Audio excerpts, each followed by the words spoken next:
इस मंच पर पधारे हुए महाराष्ट्र के बड़े सीनियर नेता और तेलंगाना के in charge Shri Manikrao Thackeray ji,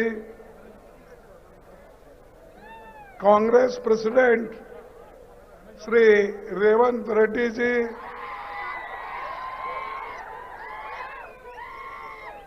CLP leader Shri Mallu भट्टी जी,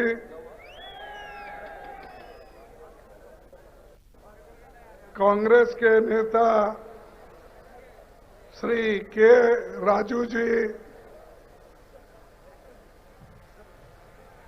पार्लियामेंट मेंबर श्री उत्तम कुमार रेड्डी जी, पार्लियामेंट मेंबर कोमटी वेंकट रेड्डी जी, श्रीधर बाबू एआईसीसी सेक्रेटरी, रोहित चौधरी, संपत कुमार और जावेद एआईसीसी के सेक्रेटरी, बोसराज एआईसीसी सेक्रेटरी, जीवन रेड्डी एमएलसी, जग्गा रेड्डी एमएलए, सेटकर एमएलए, बंसी रेड्डी एआईसीसी सेक्रेटरी, प्रेम सागर राव जिन्होंने अभी बहुत बात किया और अपनी बात को रखा, और माइनॉरिटी के वरिष्ठ नेता मोहम्मद शबीर साहब और हनुमंतराव जी, लक्ष्मैया जी और सारे, क्षमा कीजिए समय के अभाव से मैं सभी का नाम लेना बड़ा मुश्किल है, इसीलिए मैं चंद लोगों को లాస్ట్ స్పీచ్ మీరందరూ ఎక్కడోళ్ళు అక్కడ కూర్చోండి ప్లీజ్.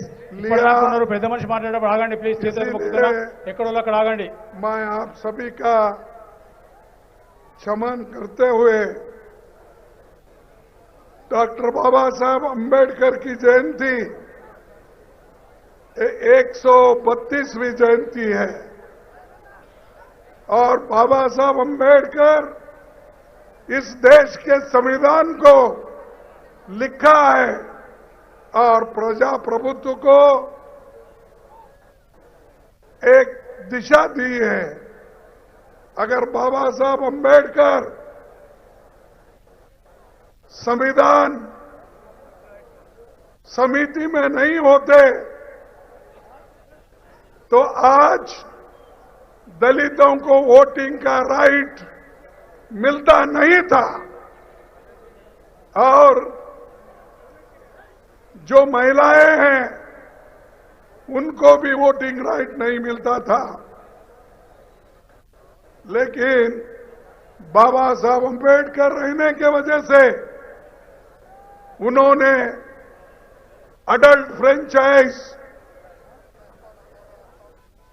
यानी महिलाओं को, पुरुषों को, गरीबों को, अमीरों को, सबको बराबर का हक दिया। सबको एक ही वोट का अधिकार है, चाहे वो बड़ा हो, चाहे वो छोटा हो, चाहे वो अमीर हो, चाहे वो गरीब से गरीब आदमी हो।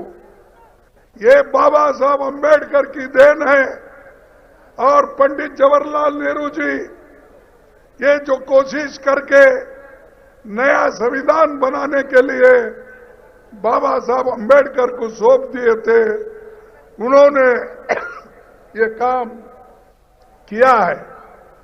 लेकिन दोस्तों, आज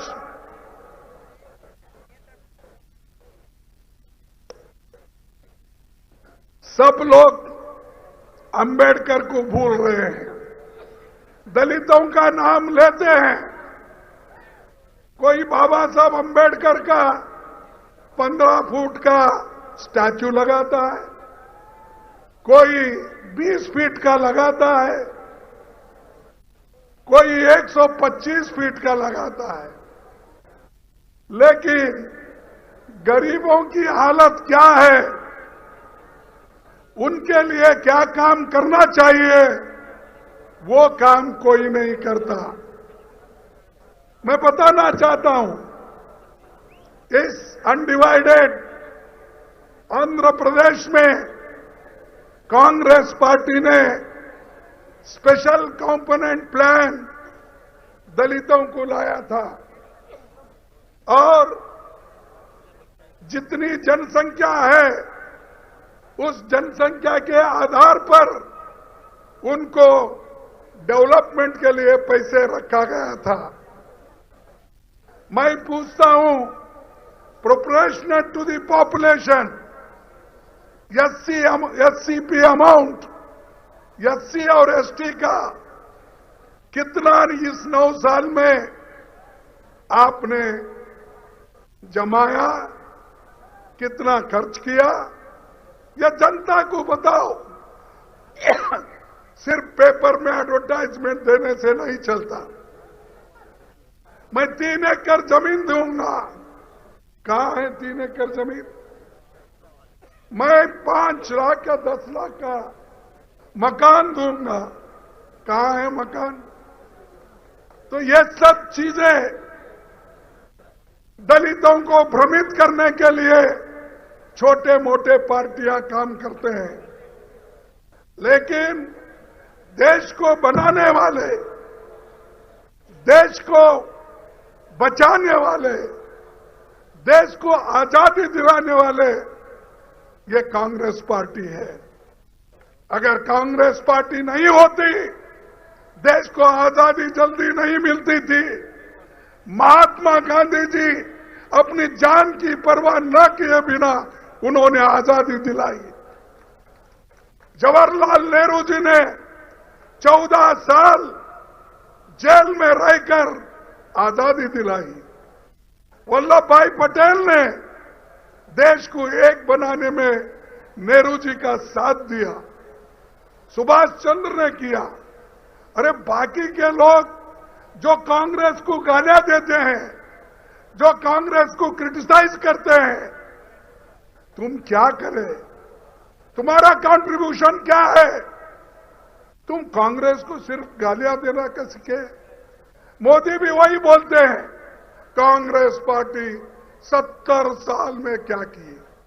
अगर 70 साल में हम कुछ नहीं करते, मोदी जी आज प्राइम मिनिस्टर नहीं बनते थे, शार्प होम मिनिस्टर नहीं बनते थे। जो कुछ हमने किया, बचाया, डेवलप किया, ये सब कांग्रेस की देन है। आज सिंगरेनी बहुत बड़ी पब्लिक सेक्टर फैक्ट्री, यहां पहले कम से कम 75,000 लोग काम करते थे। आज आहिस्ता आहिस्ता उस फैक्ट्री को खत्म करने के लिए एक तरफ मोदी और एक तरफ तेलंगाना सरकार एक हो गई है और कहते हैं हमारी गरीबों के साथ, हम गरीबों को चाहते हैं, गरीबों के लिए हम काम करते हैं। ये गरीबों के साथ ये ऐसा है, हमारे पास एक कहावत है, मोहब्बत हमारे साथ, शादी किसी के साथ। तो ऐसा ये लोग कर रहे हैं। गरीब का नाम लेते हैं, बहुत बात करते हैं, लेकिन अमीरों से शादी करके पूरा सत्यानाश कर रहे हैं। पूरा पब्लिक सेक्टर आज खत्म हुआ है। 75,000 लोग इस सिंगानी कोल फैक्ट्री में काम करते थे, माइंस में, आज सिर्फ 40,000 लोग वहां हैं। सिर्फ 40,000, यानी आहिस्ता आहिस्ता 35,000 जॉब आज कम हो गए। किसके कम हो गए? वर्कर के, गरीब लोगों के, पिछड़े हुए लोगों के, दलितों के, उनके हो गए। लेकिन सरकार, यहां के सरकार को भी चिंता नहीं, मोदी को तो पहले से ही चिंता नहीं, क्योंकि पब्लिक सेक्टर कितने भी है, अमीरों को बेच रहे हैं। एक एक एक एयरपोर्ट बेच रहे, रोड पे टैक्स लगा रहे, पोर्ट बेच रहे, और अब एक बचा है कि हवा बेचने का एक बचा है। सब कुछ बेच रहे हैं। उनके हाथ में अगर कंट्रोल करने का होता और वो बोलते थे हवा में ऑक्सीजन है, तुमको अगर बचना है इतना खरीदो, और ये उनकी देन है। और हमेशा बीजेपी यही कहती है कि हम तो बहुत कुछ काम किए। क्या किए? अरे 201 फैक्ट्री को बेच रहे, HAL को बेच रहे, HMT को तो बेच रहे हैं, उसकी जमीन को बेच रहे हैं। जो पंडित जवाहरलाल नेहरू ने पंचवार्षिक योजना में बड़े बड़े फैक्ट्रियां डाले थे गरीबों को नौकरी देने के लिए, वो एक एक करके आप उसको बेच रहे हो। और जो आज उन्होंने पहले वायदा किया था, क्या वायदा किया था? उन्होंने कहा था मैं हर साल नौजवानों के लिए 2 करोड़ नौकरियां देता हूं। एक बोले क्या नहीं बोले? किसी ने? ये तो मोदी जी ने कहा हमारे नौजवानों को हर साल 2 करोड़ नौकरियां दूंगा। अब 9 साल हो गए, 18 करोड़ नौकरियां कहां हैं? बताओ। 100 नौकरियां छीन ले रहे। सरकार में 30 लाख वैकेंसीज है, सरकारी वैकेंसीज। जैसा सिंगरानी में 35,000, वैसा एजुकेशन में, पब्लिक सेक्टर में, रेलवे में, BSF में, हर जगह खाली है। और 30 लाख नौकरियां आज सरकार में खाली है, लेकिन मोदी उसको भर रहे नहीं। और राज्य सरकार में भी, यहां की जो सरकार है, स्टेट सरकार, वो भी भर रही नहीं, क्योंकि उनको वो नहीं होना। उनको सब इवेंट मैनेजमेंट होना, इवेंट करना, लोगों को जमाना, तकरीरें करना, घर को चले जाना। गरीबों के लिए क्या किया? कौन सा प्रोग्राम किए? मैं देखा हूं बहुत से लोग बहुत भाषण करते हैं, लेकिन हकीकत क्या है? इसीलिए बाबा साहब अम्बेडकर ने एक बात कही, देखो देश को बचाना है, डेमोक्रेसी को अगर बचाना है तो आप सब लोग एक हो के लड़ो, देश को बचाओ। अगर तुम्हारे हाथ से डेमोक्रेसी चले गई, संविधान चले गई, तो लोग कहीं डिक्टेटरशिप आ जाएगी। और ये आहिस्ता आहिस्ता मोदी जी डिक्टेटरशिप लाने की कोशिश कर रहे हैं।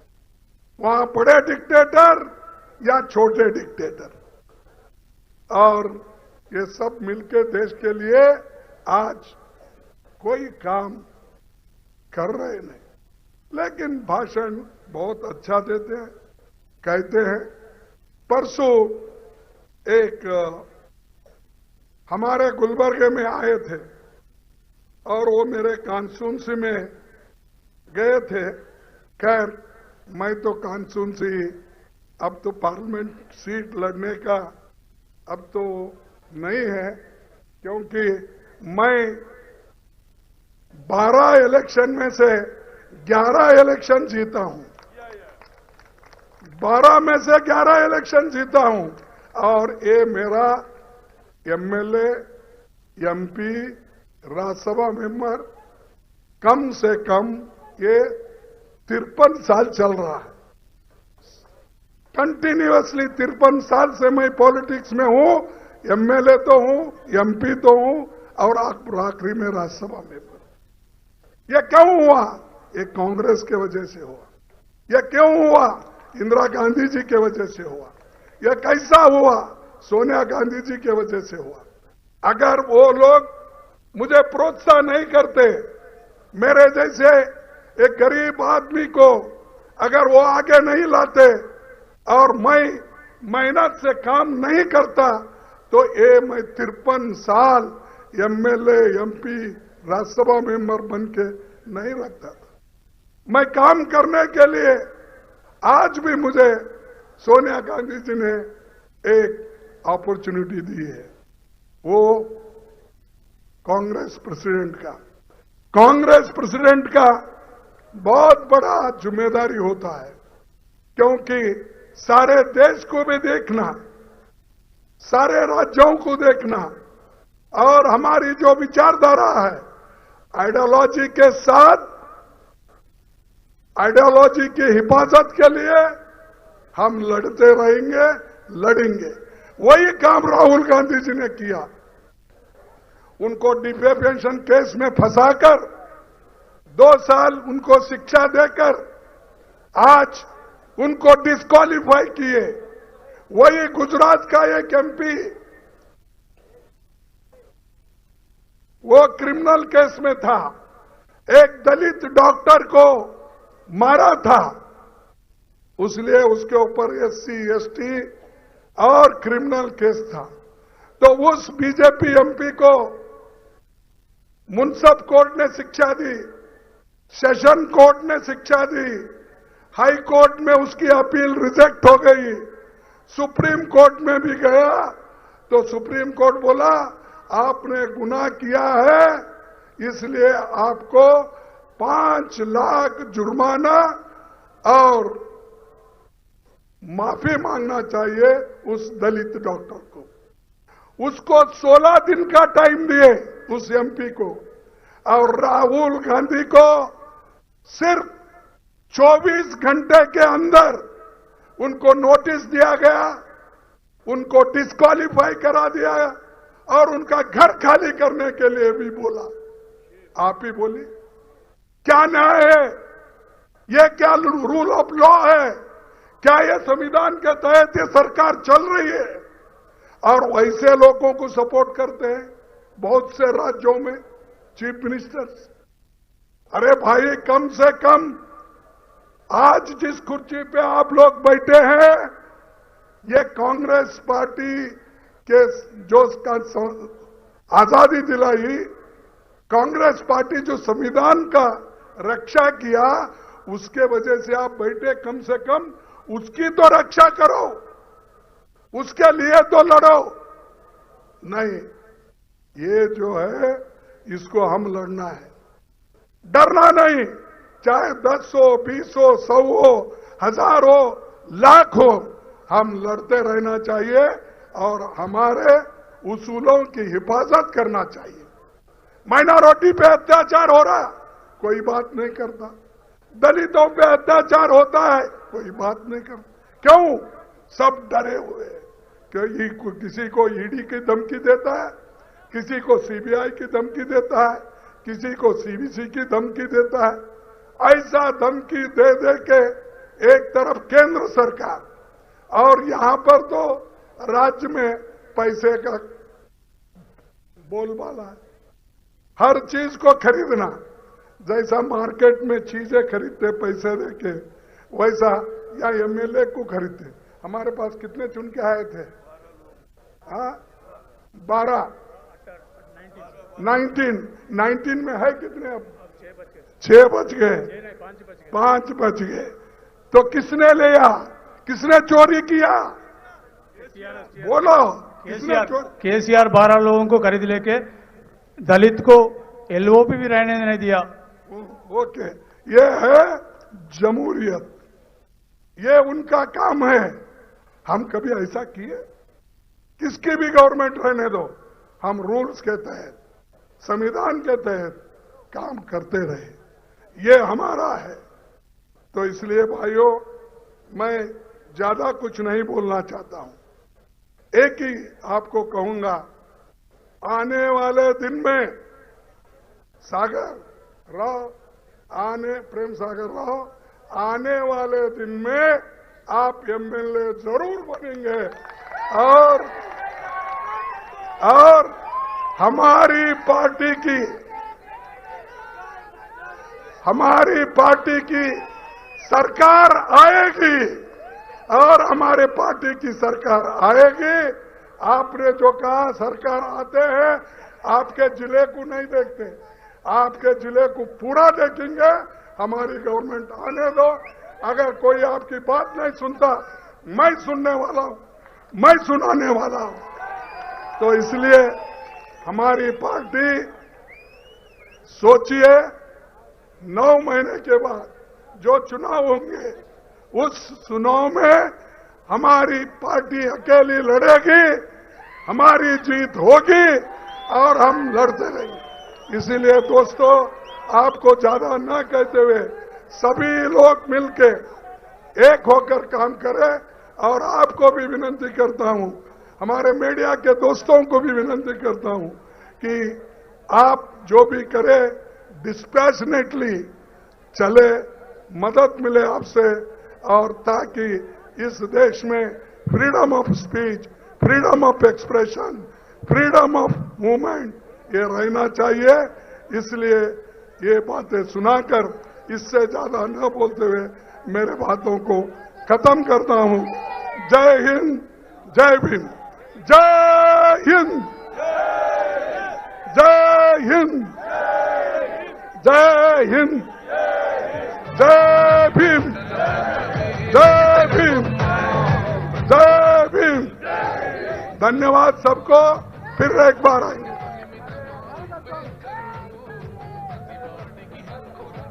ఇప్పుడు ఈ సభకు vote of thanks Mohamed Ali Sabry garu, మాజీ మంత్రివర్యులు.